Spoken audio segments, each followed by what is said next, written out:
ST बसच्या माध्यमातून होणारी अवैध गांजा वाहतूक उद्ध्वस्त. शिवाई इलेक्ट्रिक बसच्या माध्यमातून प्रवास करीत अवैधपणे सुरू असलेली गांजा वाहतूक थाळनेर पोलिसांनी उद्ध्वस्त केली आहे. तब्बल 10 लाख रुपये किमतीचा गांजा हस्तगत करण्यात आलाय. अंमली पदार्थांची सर्रासपणे होणारी वाहतूक पोलीस यंत्रणेला आव्हान देणारी आहे.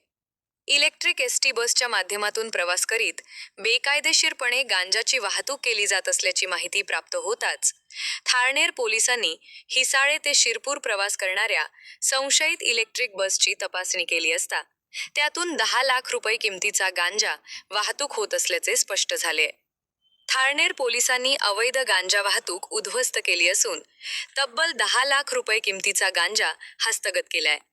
या प्रकरणी संशयितास जेरबंद करण्यात आले आहे. ही कारवाई थाळनेर पोलीस स्टेशनचे सहाय्यक पोलीस निरीक्षक व सहकारी पथकाने केली आहे.